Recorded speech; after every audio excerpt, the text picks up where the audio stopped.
2 years ago, I was working for Albuquerque FaithWorks Collaborative as their director of housing and homelessness. And I was running their eviction prevention program. And when I was interacting with different clients, you would always kind of have a moment of thinking, why is this occurring to this person? Why is this person dealing with housing insecurity? Why is this person dealing with food insecurity? We had the opportunity to go to the ALICE, Asset Limited Income Constrained Employed, launch in New Mexico with their speaker from New Jersey. And it was an aha moment for me to understand a little bit more about what is going on that is creating ALICE. Since then, it has been something that really formed a lot of compassion in me and a lot of understanding that changed the way that I do my work and has changed the way that I even conceptualize the way we do work here at Central United Methodist Church. So I was very excited to reconnect with United Way and to ask Jeanette Brahl to come and to speak with us today and to share about ALICE. Jeanette Brahl is the statewide director for United for ALICE in New Mexico. She has been with United Way of North Central New Mexico for 12 years and served as Chief Marketing Officer prior to her work for ALICE. Her career encompasses a range of communications-related work in the tourism, education, nonprofit, and journalism sector. She got her start in the nonprofit world as the first director of Reed West in Rio Rancho. She is passionate about helping communities imagine how their collaborations and actionable solutions will help their neighbors thrive. And it is my great pleasure and my honor to introduce to you today, Jeanette Brahl.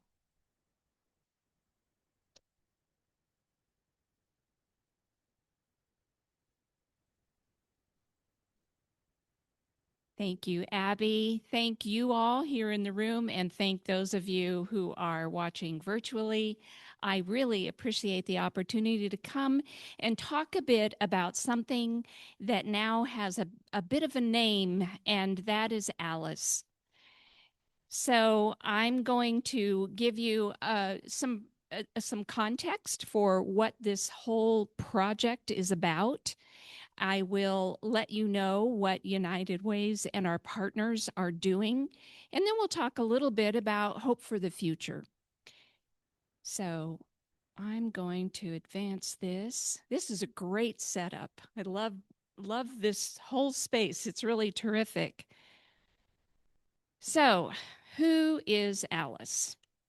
ALICE, as Abby shared, is anyone who is asset limited, income constrained, employed. ALICE is generally above the federal poverty level. Sometimes we include both groups, ALICE and those in poverty. And these are our neighbors. We all know ALICE. We may have been ALICE. We may be ALICE. ALICE is working often in essential roles. If any of us dropped a child off at childcare this morning, had a barista prepare some coffee for us, perhaps we used an Uber driver to get somewhere. These are folks, as we learned during the pandemic, who are working but not earning enough to afford their basic needs. So as you can imagine, there it goes. ALICE households face a lot of challenges. Oftentimes, those challenges are things like, do I fulfill this prescription or do I pay the utility bill? Do I buy groceries or do we get a new tire for the car? That kind of decision making and difficult choice making all the time is very wearing. We know that ALICE households are harder hit by inflation than other households, and they are often earning just above what they might need for public assistance, so they don't qualify for help. And that's why ALICE is now being used in many places as the measure for eligibility for programs. So that we know that ALICE households are stressed as they make these difficult decisions. United for Alice is a national movement. We are the 34th state to bring this very rich and robust set of data to our state. The whole thing started about 10 years ago, a little over now, in New Jersey. The United Way of Northern New Jersey was looking at the community it served, and they said, well, who really are we serving? Who needs our help? And that's how this whole effort to establish data on a state-by-state basis began. We received our first ALICE report, as Abby mentioned, last September. It was very eye-opening, and we will continue to receive this data for 2 more years to come, at least. I think we're in it for the long haul, but we signed up for our initial 3-year commitment. All of the data is publicly available. Not all of us, including maybe myself, love to plow through data, but they have done a terrific job on unitedforalice.org of compiling and making that data accessible. So there's a lot there, and you can slice it and dice it in a lot of ways, but it's really not that hard. And you can get to where you spend a lot of time checking out the data because there's so much good, rich information there. We have a number of partners who've invested in this work. We're very proud to have attracted these partners because of their interest and support for these very households. The Credit Union Foundation of New Mexico is our lead sponsor. They are so excited about understanding their customers and their communities better. We also have foundation funding from primarily from healthcare foundations. So a lot of folks are interested in helping us share this information. So what's the value of ALICE, really? For one, ALICE is important to the United Ways in New Mexico. ALICE is always brought to a whole state. You can't be a singular United Way and bring ALICE. You've got to work together as a state, which we do. And the 8 United Ways in New Mexico all support ALICE.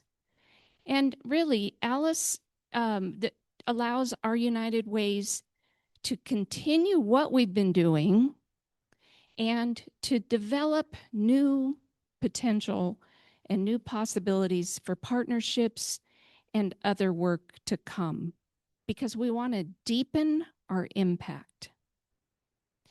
United Ways look different, community to community, but we all have commonalities.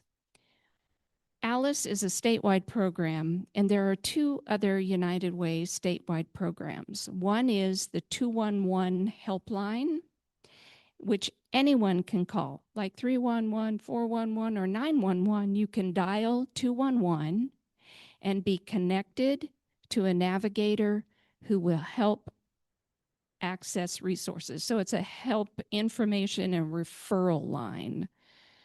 That we feel is going to allow families who are in, maybe they've hit a crisis point, maybe they've had a job loss, maybe an illness has struck the family.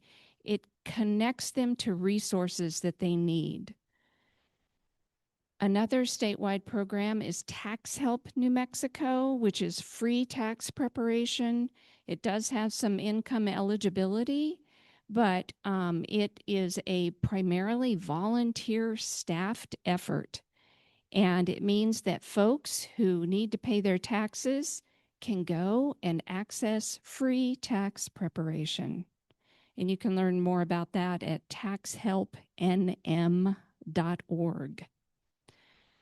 And I'm going to talk a bit more about some of the programs and possibilities that United Ways are developing as we go along the ALICE journey.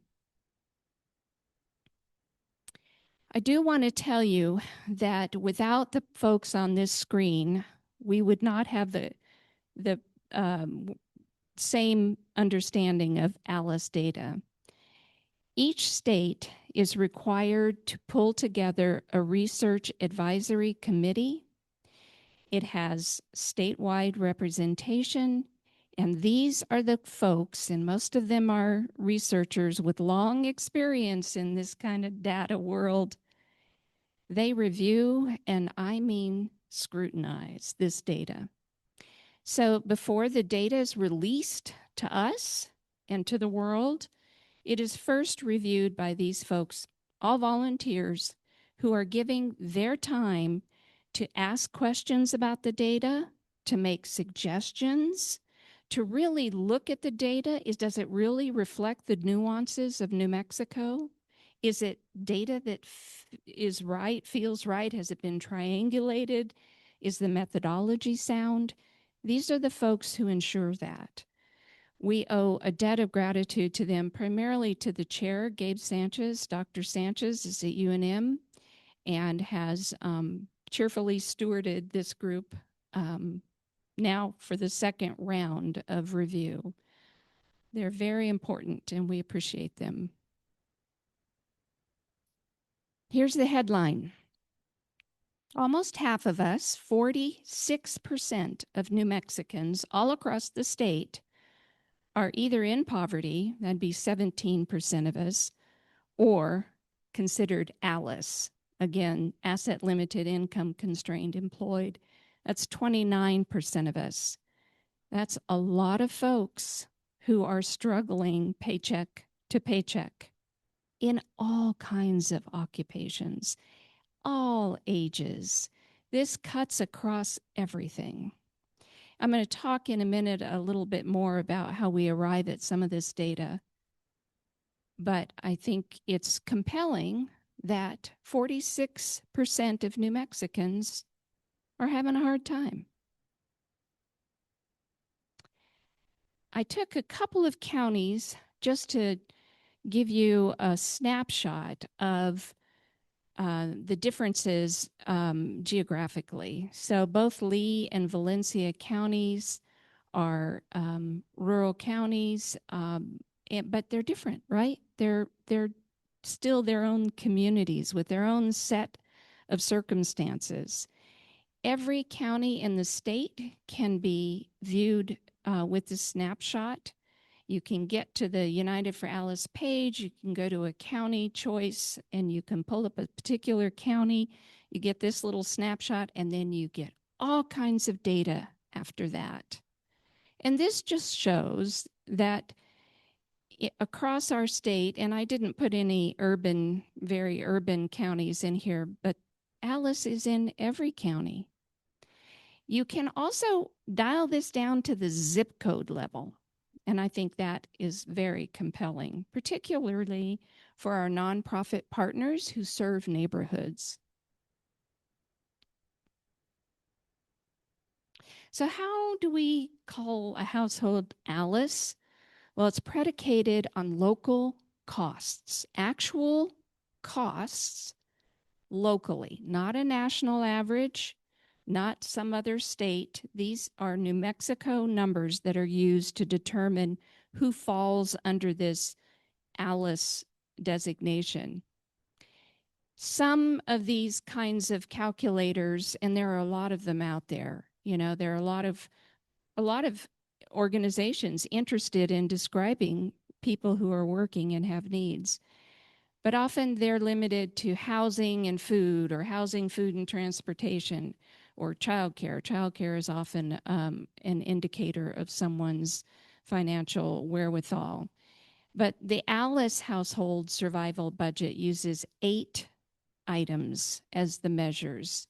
So you can see those are housing, childcare, food, transportation, technology, assuming that there should be a cell phone plan for every household, healthcare, taxes, and a little tiny 10% for miscellaneous.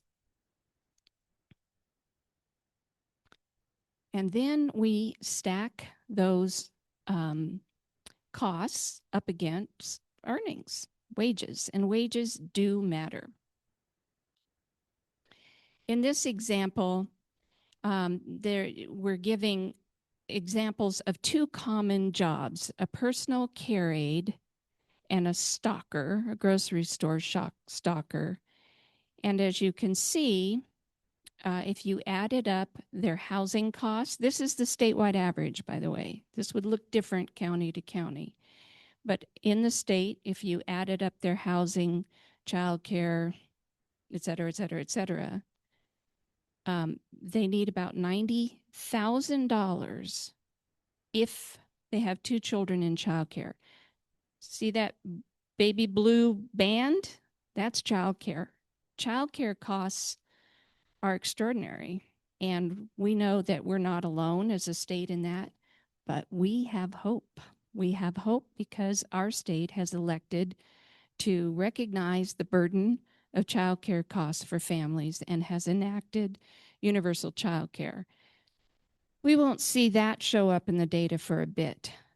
The data that you're seeing today is all 2023 data. That's the most recent reliable data. But we hope and expect that over time, as the child care infrastructure is built out and more families are able to avail themselves of that assistance, those child care costs will shrink and more families will be lifted out of the ALICE population. Right now, about 44% of full-time workers, and this is assuming there's an adult, one adult, this is all predicated on one adult and one child. They are not earning enough. 35% of workers in the top 20 occupations in the state fall below this ALICE threshold. There's a whole lot in the state report, and this is it, about labor force participation. You know, having a regular full-time job is not necessarily the path for many people for whatever reason. Could be community conditions, could be they're also trying to be educated at the same time, a number of factors that may go into that. But a lot of folks in the whole category of part-time or gig work, they don't have benefits. They don't even have regular schedules very often. So it's understandable that more of them fall into the ALICE designation. I want to make sure I'm not talking too quickly or slowly. Okay, this is a look, an actual screenshot of the United for ALICE website. And we'll come back to this in a bit. But this just gives you a sense of what you'll see when you land on the New Mexico page. So every ALICE state on the United for ALICE website has its own area, its own state. The thing I love about this website is not only are there so many ways to look at New Mexico's, but then we can look at Colorado, we can look at Oklahoma, and we can compare and see what our neighbors are experiencing. And there are also a plethora of other ways to look at data on this website. There are some really interesting tools. One of them is called the Income Status Tool, I believe is the name. And it's fill in a few fields and it maps out exactly what someone would need to earn to support that household that you just described. There's a series of maps on this website. One of them is called a legislative map, and it allows us to see either by federal legislative districts or by state legislative districts the percentage of ALICE and those in poverty in those geographic designations. So we feel that will be very much of interest to lawmakers. Again, you can see a lot of this information right down to the zip code, and any chart or page on this website can be downloaded and or printed. So that's a very useful little item there. So this is a look at that legislative district tool. It is showing the first congressional district. It shows it by race and ethnicity, who falls under the poverty ALICE and above ALICE. So it gives you a sense of some of those demographics. And then it shows SNAP recipients. And we all remember last fall's conversations in our state about what to do if SNAP benefits are restricted to so many of those who need them. We do know another thing that can show up in this kind of mapping is the rural-urban difference. Rural areas, or those areas that are primarily rural, are more likely to be ALICE. 52% of those who live in rural counties are ALICE, while 43% who live in urban areas are ALICE. So again, that rural-urban divide. So what do we do with all this great data? Well, how can we use this? How can we make a meaningful difference? We get to work. So as I mentioned, United Ways are already serving ALICE households. We're working to expand services and ensure that those who have needs, that those needs are met. One of the ways that a number of United Ways are really connecting with this is through financial literacy and through financial empowerment. So helping families budget, helping them understand the ins and outs over a loan. What's a loan? What's a reasonable loan? Do I need a loan? Should I get a loan? All of those questions are important questions for households. But we're also very eager to begin a public policy effort to really understand the landscape of things like housing. How is housing impacting ALICE? We know housing is an issue. How? What? Who's has the most shortage of housing? We can look at how housing is impacting ALICE households. We know that ALICE households are often food insecure. We know that ALICE households have transportation issues, particularly in some parts of the state. So we're going to develop our knowledge and understanding of those issues and how they impact ALICE households to better formulate where we can lend our voice and perhaps pursue legislation that will bring more people out of their situation. And now I'm going to endeavor we're going to jump to the real page here at the unitedforalice.org site. And I have terrific assistance here to do that.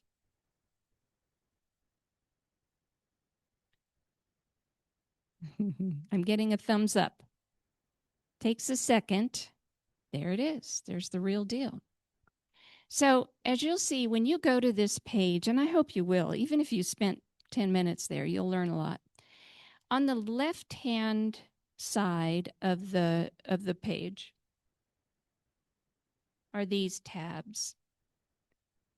And they're arranged in an order that you might find compelling. The first being key findings. What are the most salient data points we can take from the data?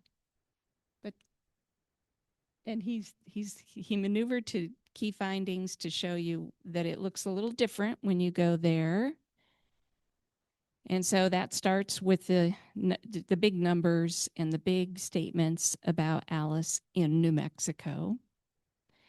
And then we can go back.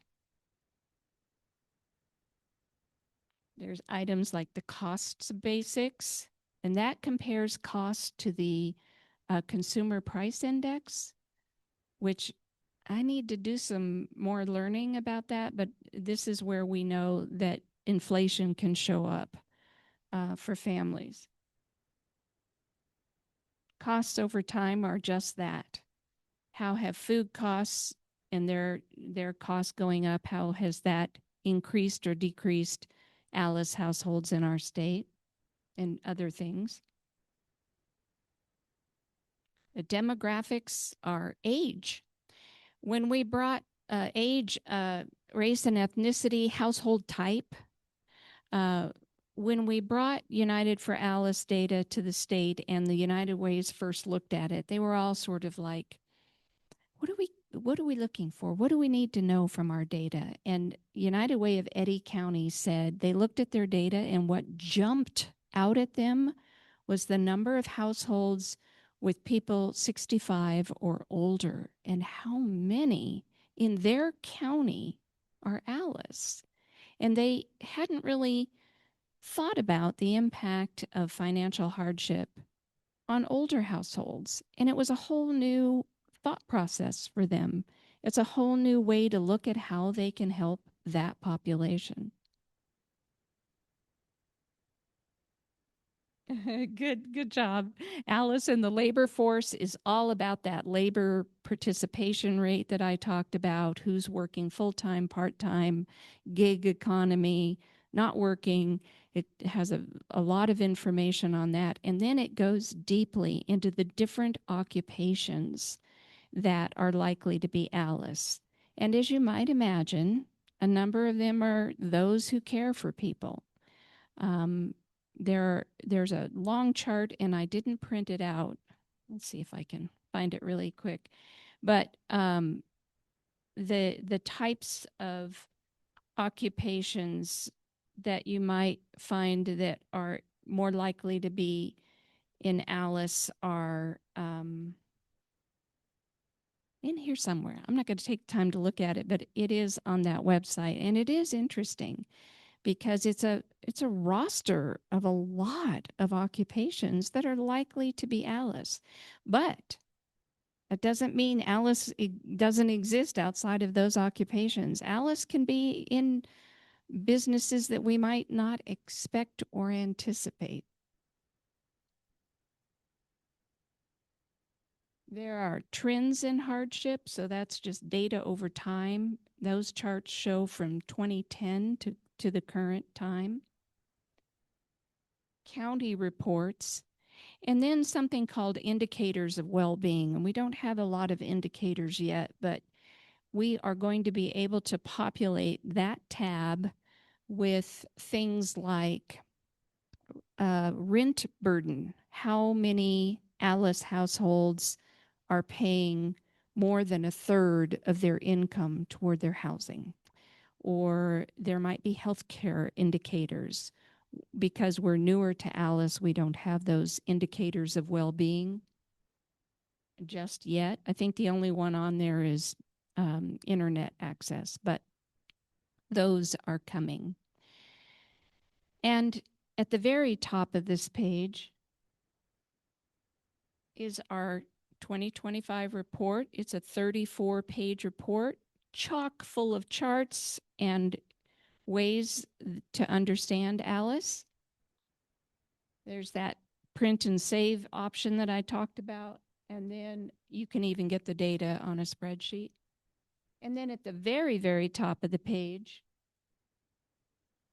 are even more resources. So there are special reports, and there are all kinds of ways to look at hardship. A lot of that is national data, but if it's Alice across the country, it's Alice in New Mexico too, likely. One of the reports that was just released and includes a lot of New Mexico information is the dental divide. Who hasn't accessed dental work? Who needs dental work and can't afford it? Who, the ins and outs of dental care vis-a-vis Alice households. So it's a very rich website with a lot of potential to illuminate certain things. I think that the best way to think about Alice is as a framework Alice is a way to look at our communities, but it's also a reminder that these are our neighbors. These are people we know. Alice is a lot of us. And I think it just really opens up the possibilities that if we are determined to look hard at some of this data, it begs the question, what more can we do? And I so appreciate that you all are here, interested, and will take this back to your communities and to your neighbors, coworkers, friends, and family and share that Alice is real and Alice is a great way to better understand the needs of our state. And now I'd like to open this up for questions. Thank you. Thank you. Thanks so much. Yes.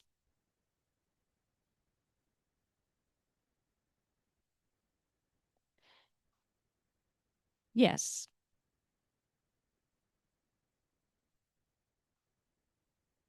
The salary, thank you.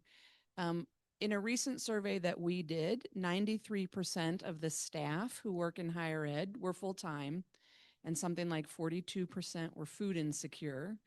Can we find out if we had their salaries, then we could show that what salary levels are at the Alice level? I'm not Yes. sure about my terminology. You're right. You're right. Can you look at pay and wages as an indicator of Alice? And you can, because of the how you break it down into an hourly pay rate. Now, Alice is also dependent on describing the household. So we can describe individuals as Alice if they're earning less than, I believe it's $16 an hour, or maybe it's 15, but $15 or $16 an hour. If you're 26 years old and you're working at Starbucks and you're making $16 an hour, you might be Alice. If you have children and you're paying childcare, there's a much higher percentage of those folks.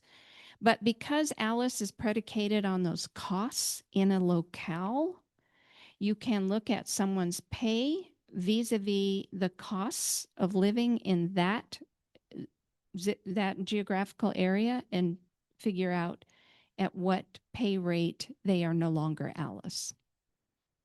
And I think it's so simple, right? If your costs are $3,894 a month and your wages are, and I should memorize one of these, if your wages are $17, $18 an hour, your hourly take home, your hourly income, I should say, your income is not going to make the costs. And it's just a simple designation. So yes, you'll be able to look at that by pay band.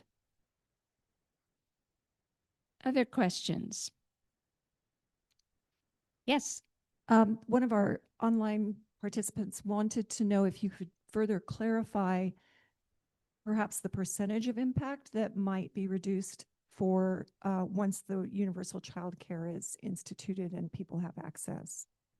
Well, that will be, again, a very individual determination, but you're asking if it's possible to see how removing a child care cost from a household will improve their status. And given the costs of childcare, I would say in many, many instances, it is likely to propel you out of this Alice designation. It may not lift you out of poverty because the federal poverty level is woefully inaccurate. Do you know what it is for a family of four to be considered in poverty by the federal government? $32,000. $32,000 for a family of four. That's not adequate. Yes. It's actually updated every year. She asked, when was the federal poverty level updated? It actually is updated every year. The problem is the formula is predicated on grocery costs in 1960, and it's iteration of those costs, and I know you know that better than I do, but it actually goes up every year by a small percentage. It just is not an adequate formula to describe need. It may have worked maybe in the 1960s to describe some people. It describes people now. There are households earning less than $32,000 an hour or $32,000 a year who receive assistance because they cannot make it. But it certainly does not describe those who are not able to pay their bills. They're not able to save money. They can't participate in the economy. That's why Alice matters. And did you have an additional question or? I'm just curious why, and it may be one of those Great we all know unknown. why situations where the poverty formula has not been updated to be remotely reasonable, and why we have this large class of people that no one. Yeah, is it as simple as the fact that the federal minimum wage is still 7.25 and desperately needs to be raised in order for the states to be raised? It just seems like it's neglect as much as anything else that is allowing this to continue and grow and get worse. I think You know, you're right. It's probably multiple factors that go into making an Alice household, right? Because every household is different. Some folks have medical needs. I'm hearing a lot of stories, and we're starting to collect stories from Alice families. I don't want to speak for an Alice household if I'm not Alice. I want to hear from them. But a lot of them have kids with special needs. Well, how much of a burden is their healthcare costs relative to their other household costs? And that's what's driving some of this. I would say that, are there things we might do at the federal level? Sure, there are, but are they adequate to describe the full picture of need? And I think that's where Alice comes in, is it describes beyond a very low bar into more of a what we know is happening. Our neighbors are struggling. They are employed, remember? So maybe we assume, well, they're working.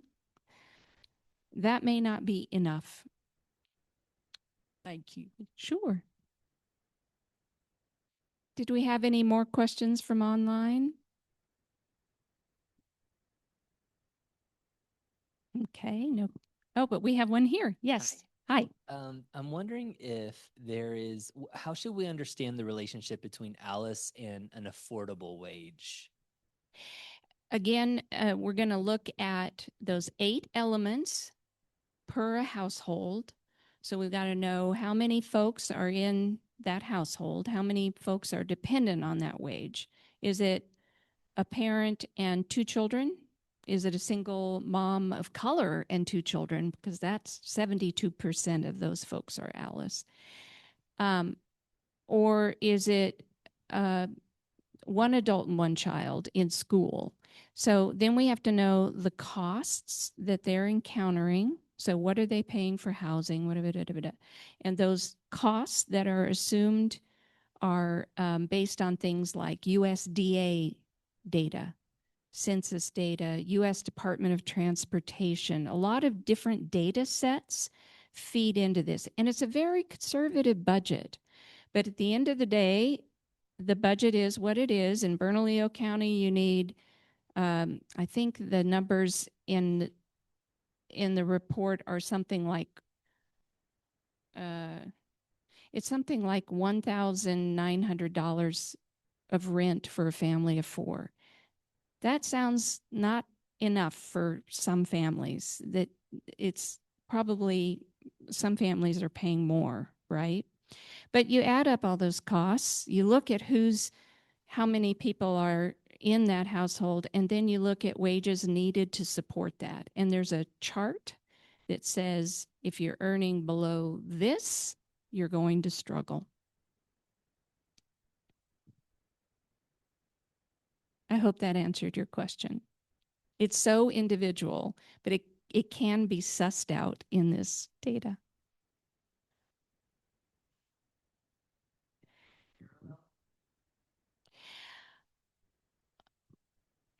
I would say that a livable wage would describe a point where families have the wherewithal to withstand a certain amount of crisis, a healthcare emergency, a transportation, no longer have an automobile, some crisis point. Do they have any money in the bank to be able to replace that furnace?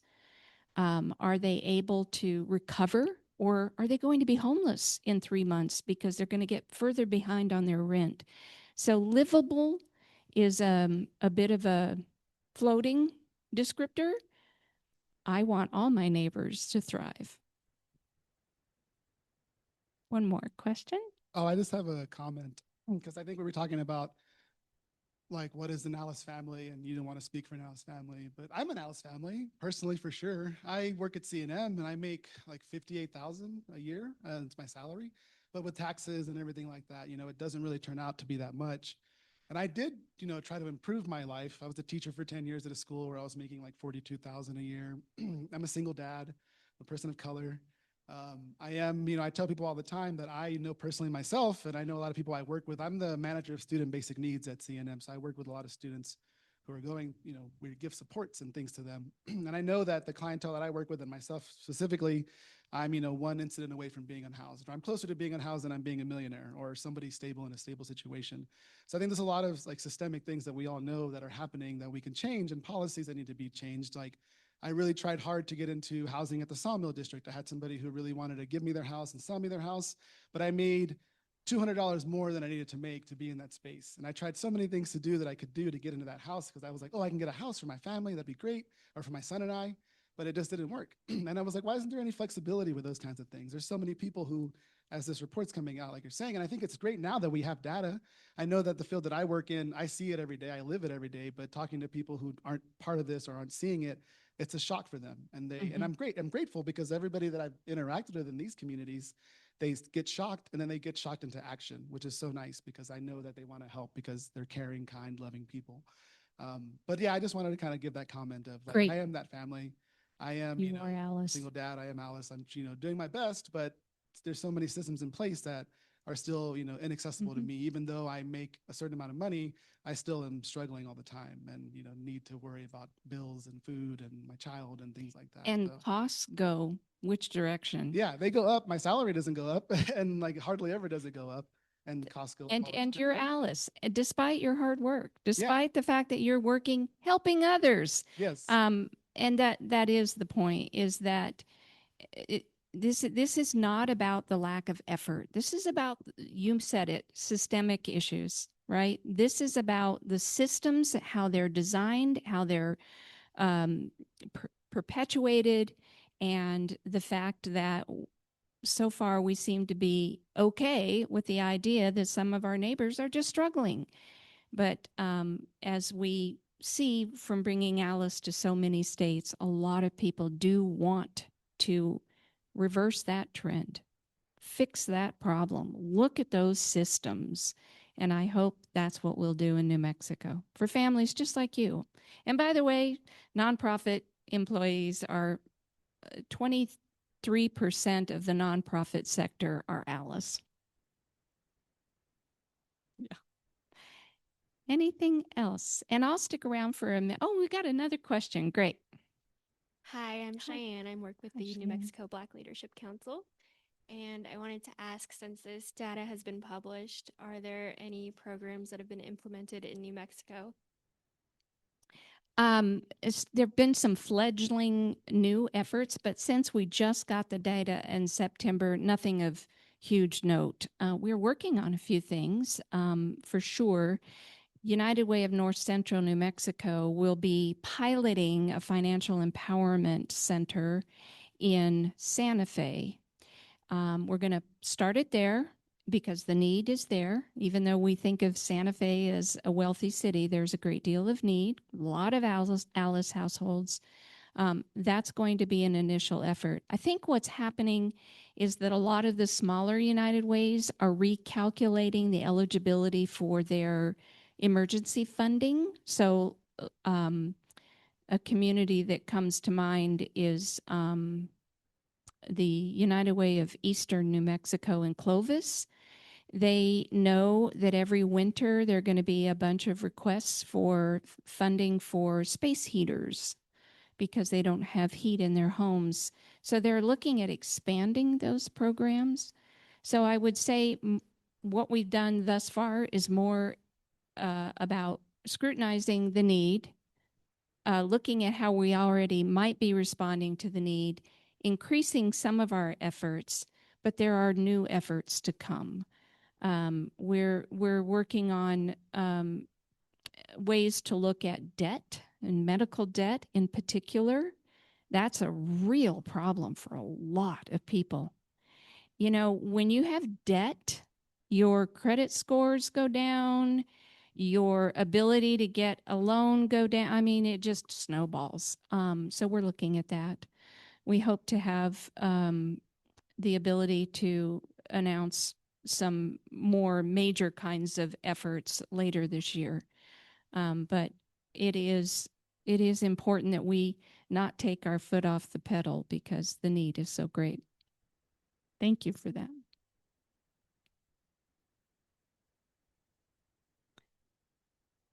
So, would you like me to wrap it up here, Abby? Sure. Okay, all right. I will stick around. I do appreciate very much your time today, whether you were here in person or online. The fact that you care enough to spend a few minutes delving into this gives me great hope and appreciation for you. Thank you. And my email address is on that screen in pretty good sized font. So I hope you'll reach out if you have a particular question or suggestion. Thank you all so much.